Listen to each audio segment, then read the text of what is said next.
शुरुआत करते हैं जोशीमठ की बड़ी खबर के साथ। मलारी इन होटल पर कार्रवाई शुरू हो गई है। होटल ध्वस्तीकरण की कार्रवाई वहां पर शुरू हो चुकी है। होटल के दरवाजे खिड़कियां निकाली जा रही हैं। खबर यह है कल बारिश होने की वजह से ये काम रोक दिया गया था। होटल में खतरनाक दरार आने की वजह से गिराने का फैसला इसको लिया गया है। ये कहा जा रहा है कि आज कार्रवाई शुरू हो चुकी है मलारी इन को ध्वस्त करने की। जोशीमठ से बड़ी खबर, होटल ध्वस्तीकरण की प्रक्रिया शुरू हो चुकी है। होटल के दरवाजे और खिड़कियों को निकाला जा रहा है। कल बारिश हो गई थी, मौसम में तब्दीली, जिसके बाद काम को रोक दिया गया। ध्वस्तीकरण की प्रक्रिया को कल रोक दिया गया था। अब आज खबर यह है कि मलारी इन को ध्वस्त करने की जो कार्रवाई है वो शुरू हो चुकी है। होटल में खतरनाक दरार, जिसकी वजह से फैसला इसको गिराने का लिया गया। और अभी अपडेट ये है, बड़ी खबर यह है कि होटल मलारी इन को ध्वस्त करने की कार्रवाई वहां पर शुरू हो चुकी है। चलिए सीधे आपको ग्राउंड पर लिए चलते हैं। ग्राउंड जीरो से मेरे साथी रवि कैंतुरा जुड़ चुके हैं। उनके पास क्या अपडेट है, किस तरीके से पूरी प्रक्रिया वहां पर आगे बढ़ रही है, ये जान लेते हैं। रवि, होटल मलारी इनको ध्वस्त करने की प्रक्रिया, ये जानकारी मिल रही है कि शुरू हो चुकी है। क्या तस्वीर है इस वक्त? बिल्कुल दीपा, देखिए मैं ताज़ी तस्वीरें दिखाता हूँ कि किस तरीके से जब प्रक्रिया शुरू हुई है तो आज यहाँ पर क्या चल रहा है।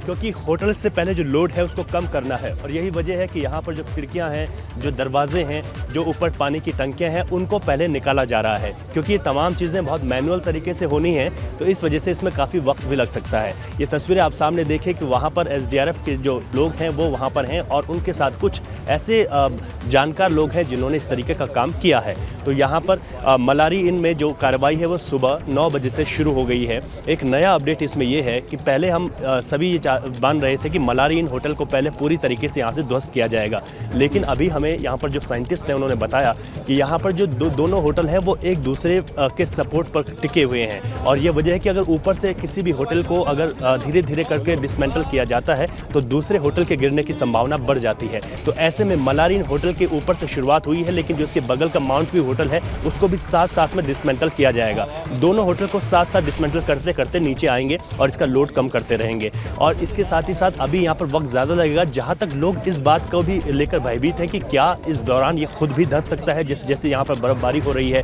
या फिर जो बारिश हो रही है तो यहाँ पर खुद धंसने के लिए लेकर अभी साइंटिस्ट बता रहे हैं कि ऐसा नहीं है। उनके पास इस चीज़ को लेकर पूरी तैयारी है और यहाँ पर अगर इस तरीके की सिचुएशन बनती भी है तो होटल को नीचे से सपोर्ट के लिए वो यहाँ पर इसको सपोर्ट दे सकते हैं। तो इस तरीके का लोगों को अभी ज़्यादा घबराने की ज़रूरत नहीं है कि खुद ये धंस जाएगा। तो अभी हालांकि चुनौती बहुत बड़ी है और इस चुनौती के साथ साथ जो है यहाँ पर इस काम को करना है। तो इस चुनौती के साथ अब जब इनको यहाँ पर जो तमाम जो लोग हैं वो लोग यहाँ पर अपने काम पर लगे हुए हैं और यहाँ पर जो काम है वो शुरू हो गया है। अब देखिए इन दोनों होटल को यहाँ पर डिसमेंटल करना है। कल यहाँ पर टंकियों को हटाने का काम हुआ था। एक नया अपडेट इसमें यह है कि पहले ये बताया जा रहा था कि 24 घंटे यहाँ पर काम होगा, यानी कि दिन में भी और रात में भी काम यहाँ पर किया जाएगा, लेकिन ऐसा नहीं है। अब जो आपदा अधिनियम है उसके तहत वैज्ञानिकों का ये कहना है कि रात को डिसमेंटल की कार्रवाई नहीं की जा सकती है। ऐसे में दिन के वक्त ही यहाँ पर काम चलेगा। रात के वक्त में काम इस वजह से भी नहीं होगा क्योंकि यहाँ पर जो है ज़्यादा दिक्कतें हो सकती हैं। तो दिन के वक्त पर एक काम चलता रहेगा। हालांकि पूरे दिन भर जितने ज़्यादा से ज़्यादा काम हो सके वो यहाँ पर करने की कोशिश होगी। तो ऐसे में दोनों होटल को ऊपर से एक साथ अब डिसमेंटल करने की कार्रवाई शुरू होनी है। और ऐसे में आप देखिए मेरे सामने जो मलारी इन होटल है उसकी जो खिड़कियाँ हैं, दरवाजे हैं, उन तमाम चीज़ों को अब धीरे धीरे करके निकाला जा रहा है, यानी कि लोड को कम किया जा रहा है। और ऐसे में एक बड़ी चुनौती के साथ, क्योंकि पहाड़ी ये इलाका है, कोई मैदानी क्षेत्र में होटल नहीं है, इसके नीचे एक बड़ी कॉलोनी है और इन तमाम संभावनाओं को देखते हुए, इन तमाम चुनौतियों को देखते हुए यहाँ पर बिल्डिंग रिसर्च इंस्टीट्यूट के जो लोग हैं जिनको एक बड़ा अनुभव इन तमाम चीज़ों का है, उन लोगों के अनुभव के साथ यहाँ पर ये जो कार्रवाई सुबह से ही शुरू हो गई है। और जिस तरीके से मौसम पल पल जो है यहाँ पर बदल रहा है उसको देखते हुए जितना अधिक से अधिक काम हो सके, जितना अधिक से अधिक ज़्यादा लेबर यहाँ पर लगता है उनसे काम किया जा सके। दोनों को साथ साथ गिराया जा रहा है। कितनी टीमें यहाँ पर लगी हुई हैं इसको ध्वस्त करने में? और अगर मौसम ठीक रहता है, मौसम साथ देता है, तो कब तक इन होटल्स को पूरी तरीके से गिरा लिया जाएगा? रवि, टीमें क्या बता पा रही हैं वहां पर? कितना वक्त लगेगा?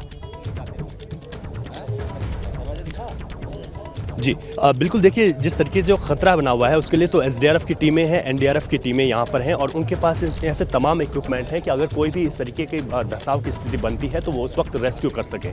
इसके अलावा देखिए मैं सामने आपको दिखा देता हूँ, ये एनडीआरएफ के लोग हैं, आगे एसडीआरएफ के लोग हैं और कुछ लोग जो बिल्डिंग रिसर्च इंस्टीट्यूट के जो लोग हैं वो यहाँ पर इन तमाम इस पूरे जो यहाँ पर जो डिसमेंटल की कार्रवाई होगी उसमें यहाँ पर साथ रहेंगे, क्योंकि उनकी निगरानी में तमाम चीज़ों को किया जा रहा है। जहाँ तक वक्त की बात है तो अभी 6 से 8 दिन बताए जा रहे हैं कि एक होटल को डिसमेंटल करने में इतना वक्त लग सकता है या फिर इससे ज़्यादा लगने की भी संभावना मानी जा रही है। ऐसे में क्योंकि यहाँ पर जो कार्रवाई शुरू हुई है, अगर मौसम साथ देता है तो ये पूरा यहाँ पर काम चलता रहेगा। मौसम अगर बर्फबारी हुई तो यहाँ पर दिक्कतें और ज़्यादा बढ़ेंगी, क्योंकि ये होटल की हमने पहले भी तस्वीरें दिखा चुके हैं कि नीचे जो सड़क है और जो होटल है वो अब दोनों बिछुड़ चुके हैं। वो अब होटल अपनी नींव को पूरी तरीके से छोड़ चुका है। रिपोर्ट में ये बताया गया है कि इन होटलों को अगर नहीं गिराया जाएगा तो ये खुद ही धराशायी हो जाएंगे। जी दीपक। ठीक है रवि, लौटती हूँ आपके पास। जोशीमठ को लेकर इसरो की रिपोर्ट आई है, ये बड़ी खबर है। जोशीमठ को लेकर इसरो की रिपोर्ट में क्या है? 12 दिनों में 5.4 सेमी धंसा है जोशीमठ, ये इसरो की रिपोर्ट में बात कही गई। 7 महीने में करीब 9 सेंटीमीटर धंसा जोशीमठ, ये बात सामने आ रही है। जोशीमठ को लेकर इसरो की रिपोर्ट है जिसमें इस बात का जिक्र किया गया कि 12 दिनों में 5.4 सेंटीमीटर धंसा है जोशीमठ, सिर्फ 12 दिनों में। और ये जानकारी इसरो की रिपोर्ट में सामने आ रही है। लगातार जांच हो रही है कि कितना धंसा है और क्यों धंसा है, धंसाव की वजह क्या है, जानने के लिए कई टीमें लगी हुई हैं। इसरो की रिपोर्ट है जिसमें कहा गया कि 7 महीने में करीब 9 सेंटीमीटर धंसा और महज 12 दिन में 5.4 सेंटीमीटर धंसा है जोशीमठ। इसको लेकर जानकारी। जोशीमठ आपदा को लेकर सीएम धामी कैबिनेट की बैठक होने वाली है आज। बहुत इंपॉर्टेंट ये बैठक है। मुआवजा समेत कई मुद्दों को लेकर आज चर्चा होनी है। कुछ बड़ा फैसला हो सकता है। सचिवालय में 12 बजे ये कैबिनेट की मीटिंग होगी, ये जानकारी मिल रही है।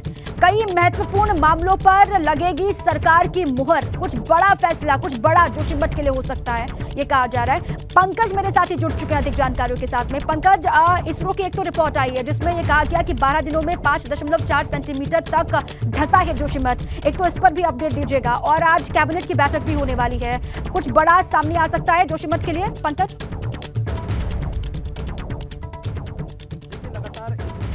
या फिर वाडिया इंस्टीट्यूट के तमाम वैज्ञानिक हैं वहाँ पर लगातार अपना रिसर्च कर रहे हैं और उनका ये कहना है कि जोशीमठ का जो धंसाव है, जो दरारें हैं वो लगातार बढ़ रही है। और जिस तरह से इसरो की जो रिपोर्ट आई है उसमें ये सामने आया है कि जो जोशीमठ का धंसाव है वो लगातार बढ़ता जा रहा है। इसके साथ साथ ही देखिए महत्वपूर्ण बात ये भी है कि क्योंकि आज कैबिनेट बैठक होने वाली है, कैबिनेट बैठक इसमें सबसे महत्वपूर्ण ये रहेगी क्योंकि ये एकदम आपातकालीन तौर पर यह कैबिनेट की बैठक इसमें बुलाई गई है। मुख्यमंत्री पुष्कर सिंह धामी की अध्यक्षता में 12 बजे ये बैठक होने जा रही है। इसमें चाहे इसरो की रिपोर्ट हो या वाडिया इंस्टीट्यूट के वैज्ञानिक की रिपोर्ट हो, आईआईटी रुड़की के वैज्ञानिकों की रिपोर्ट हो, तमाम जो वहां पर टीमें अपनी अपनी तरह से रिसर्च कर रही हैं उनसे सबसे भी लगातार जो सरकार है वो फीडबैक ले रही है और इसमें यह भी जानकारी हासिल कर रही है कि किस तरह से वहां पे जोशीमठ में जो भूधंसाव है उसको कैसे वहां से तमाम जो लोग हैं उनको विस्थापन करना है। लेकिन इनमें सबसे महत्वपूर्ण बात यह है क्योंकि जोशीमठ के जो लोग हैं दीपा, वो लगातार विरोध कर रहे हैं कि पहले उनके विस्थापन की प्रक्रिया शुरू की जाए, उसके साथ साथ ही जो मुआवजा है, उनके जो परिवार है, घर है जो टूट रहे हैं, उनका किस तरह से उनको मुआवजा दिया जाएगा उसको सरकार तय करे। उसी को लेकर आज कैबिनेट की बैठक की एकदम इमरजेंसी कॉल पर बुलाई गई है। सभी मंत्री इसमें मौजूद रहेंगे और उसके साथ साथ इसमें तय किया जाएगा कि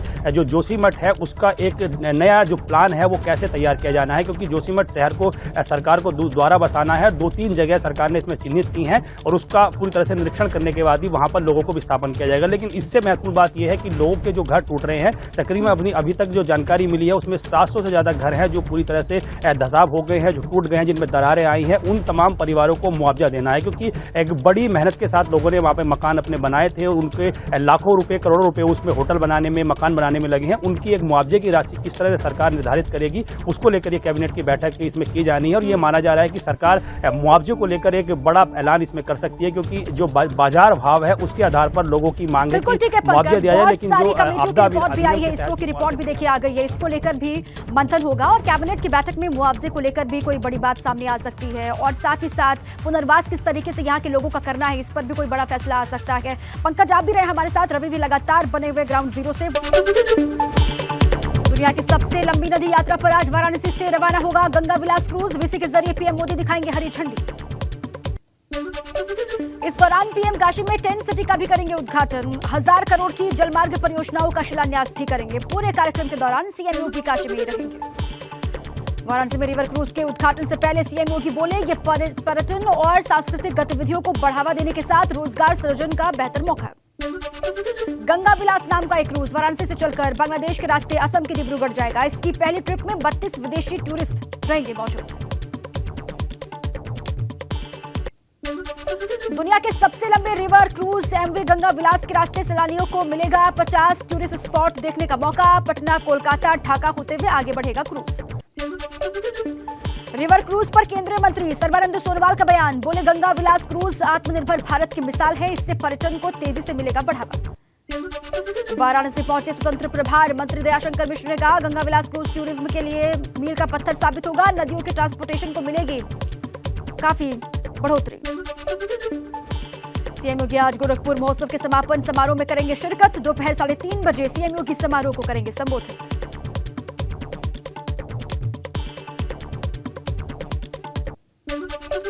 निषाद पार्टी का स्थापना दिवस आज गोरखपुर में होगा। निषाद पार्टी अध्यक्ष संजय निषाद इस मौके पर बड़ा आयोजन कर रहे हैं, जिसमें सीएम योगी भी होंगे शामिल। 2024 के रण को देखते हुए 20 जनवरी को यूपी के दौरे पर रहेंगे राष्ट्रीय अध्यक्ष बीजेपी के जेपी नड्डा। इस दौरान नड्डा गाजीपुर में जनसभा को करेंगे संबोधित। रक्षा मंत्री राजनाथ सिंह का बड़ा बयान, कहा 370 को खत्म करने की बात की थी, खत्म कर दिया। कॉमन सिविल कोड को लागू करने की बात कर रहे थे, उस पर काम हो रहा है। यूपी के वाराणसी में श्रीमद भक्तमाल कथा कार्यक्रम में बोले सीएम योगी, बर्बर विदेशी हमलों के समय जगत गुरु रामानंदाचार्य ने समाज को जोड़ा। आज कुछ लोग जाति भाषा क्षेत्र के नाम पर तोड़ने का काम कर रहे हैं। भारत जोड़ो यात्रा में शामिल होने के निमंत्रण पर बोले अखिलेश यादव, कहा हमारी नीतियां और सिद्धांत कांग्रेस से अलग हैं, इसलिए यात्रा में शामिल नहीं होऊंगा, लेकिन मेरी शुभकामनाएं उनके साथ हैं। मेरठ में पूर्व मंत्री याकूब कुरैशी माफिया घोषित। याकूब कुरैशी के खिलाफ 16 मुकदमे दर्ज हैं। याकूब कुरैशी की अवैध संपत्ति जब्त करने की तैयारी। बीएसपी सांसद अफजाल अंसारी के खिलाफ दर्ज गैंगस्टर मामले में आज हाईकोर्ट का आएगा फैसला। कोर्ट ने 6 जनवरी को फैसला रखा था सुरक्षित।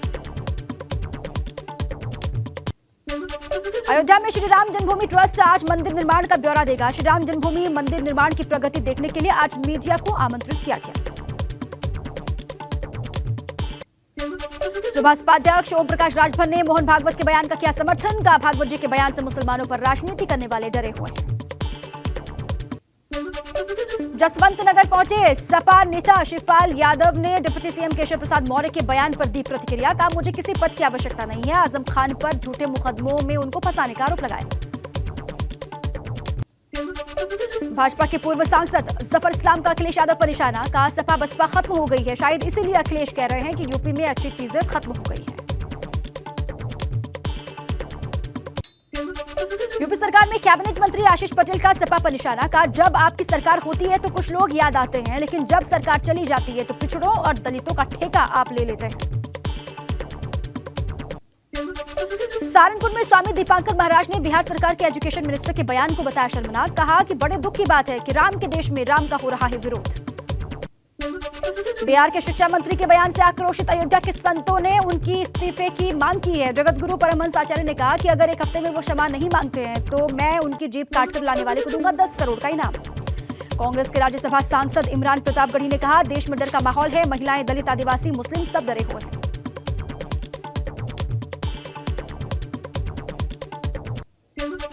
कानपुर में डबल मर्डर से फैली सनसनी, प्राइवेट विद्युत कर्मी के माता पिता की हत्या, घर से नकदी ज्वेलरी लूटकर बदमाश फरार। कानपुर में तेज रफ्तार ट्रक ने बाइक सवारों को रौंदा, मौके पर ही बाइक सवार की मौत की खबर, आक्रोशित लोगों ने सड़क जाम करके किया हंगामा। रायबरेली में आवारा पशु से टकराकर सिपाही की मौत की जानकारी, ड्यूटी खत्म होने पर बाइक से थाने जा रहा था सिपाही, गदागंज थाना क्षेत्र के बरारा बुजुर्ग की घटना। बहराइच में रात सराफा व्यवसायी की बंद दुकान में रात में अज्ञात कारणों से आग लग गई। आग लगने से दुकानदारों में अफरा तफरी का माहौल है, कड़ी मशक्कत के बाद आग पर पाया गया काबू। केंद्रीय गृह मंत्री अमित शाह का आज राजौरी का दौरा, हाल के दिनों में आतंकी हमले में मारे गए लोगों के परिवार वालों से मिलेंगे शाह। जम्मू में टारगेट किलिंग के खिलाफ कश्मीरी पंडितों का प्रदर्शन लगातार जारी है। उपराज्यपाल से मिलने का मांगा वक्त, कहा जिन लोगों के साथ उपराज्यपाल की मीटिंग हुई वो लोग कश्मीरी पंडितों का प्रतिनिधित्व नहीं करते हैं। नेशनल कॉन्फ्रेंस के नेता फारूक अब्दुल्ला ने गृह मंत्री के राजौरी दौरे का किया स्वागत, कहा गृह मंत्री राजौरी आए और देखें जो उन पर कयामत गुजरी है। बक्सर में केंद्रीय मंत्री अश्विनी चौबे के काफिले पर पत्थरबाजी हुई। अपने ही संसदीय क्षेत्र में बाल बाल बचे मंत्री। पावर प्लांट के लिए जमीन का सही मुआवजा न मिलने से किसान नाराज हैं। बक्सर पहुंचे अश्विनी चौबे ने सीएम नीतीश कुमार को बताया धृतराष्ट्र। बोले शिविर लगाकर होना चाहिए समस्या का समाधान। पुलिस के लाठीचार्ज की जानकारी सीएम नीतीश कुमार को होने का दावा किया। बक्सर पहुंचे बीजेपी नेता सम्राट चौधरी ने प्रदर्शनकारियों से सवाल किया। 90 दिन से चल रहा है आंदोलन। बक्सर के सांसद अश्विनी चौबे और बीजेपी के नेता अब तक क्यों नहीं पहुंचे। बक्सर हिंसा पर बीजेपी नेता अमरेंद्र प्रताप सिंह ने सरकार पर लगाया आरोप। बोले सरकार और पुलिस शांतिपूर्ण आंदोलन को अशांत करने का काम कर रहे हैं। हिमाचल में मंत्रियों को मिले विभाग। सीएम सुक्खू ने अपने पास वित्त, गृह योजना, कार्मिक विभाग रखा है। डिप्टी सीएम मुकेश अग्निहोत्री के पास है जल शक्ति, परिवहन, भाषा और संस्कृति विभाग। त्रिपुरा में बीजेपी अध्यक्ष जेपी नड्डा ने सीएम माणिक साहा के साथ किया रोड शो। सीपीएम पर बरसे नड्डा। बोले भाजपा शासन में नहीं हुई कोई राजनीतिक हत्या। दिल्ली समेत उत्तर भारत में और बढ़ेगी सर्दी। रविवार से घने कोहरे और शीतलहर का नया दौर शुरू होने वाला है। मौसम विभाग के मुताबिक मैदानी इलाकों में 3 से 5 डिग्री तक गिर सकता है पारा। कोल्ड वेव की वजह से दिल्ली में बढ़े मरीज। हार्ट अटैक, ब्लड प्रेशर और ब्रेन स्ट्रोक के मामले 10 से 15% बढ़ गए हैं। दिल्ली में 23 साल में तीसरी मर्तबा इतनी सर्दी। कश्मीर के कुलगाम में हुई भारी बर्फबारी। सड़कों पर 1 फीट तक जमी बर्फ। आवाजाही फिर से खोलने के लिए रास्ते साफ करने में जुटा प्रशासन। कश्मीर के सोनमर्ग में एवलांच की चपेट में आने से किश्तवाड़ के 2 मजदूरों की जान गई। जोशीला सुरंग पर काम कर रहे थे मजदूर। श्रीनगर में और बर्फबारी की आशंका को देखते हुए स्नो कंट्रोल रूम एक्टिव किए गए। कंट्रोल रूम में आधुनिक मशीनों का इंतजाम किया गया है जिससे बर्फ को साफ किया जा सकेगा। जोशीमठ में दरार वाले होटल मलारी इन पर ध्वस्तीकरण की कार्रवाई। मलारी इन होटल के दरवाजे, खिड़कियां निकालना शुरू हुआ। मलारी इन होटल को तोड़ने में लगे हैं 8 दिन। कर्णप्रयाग के बहुगुणा नगर में तहसीलदार ने दरार पड़े घरों को खाली करने का नोटिस दिया और पास के बने हुए रैन बसेरों में शिफ्ट होने की लोगों से अपील की। जोशीमठ आपदा प्रधामी कैबिनेट की हाई लेवल मीटिंग आज। मुआवजा, राहत, बचाव समेत अन्य मुद्दों पर होगा मंथन। दोपहर 12 बजे सचिवालय में होनी एमएलए।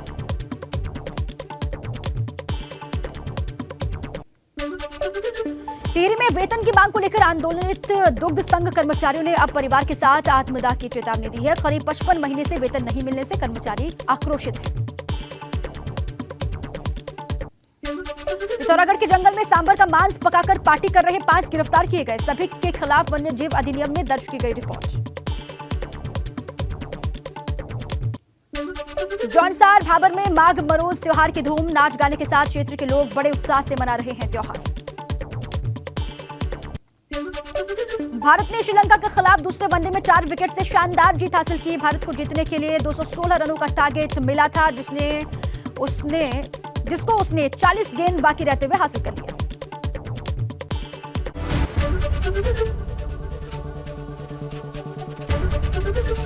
एबीपी गंगा, खबर आपकी, जुबान आपकी।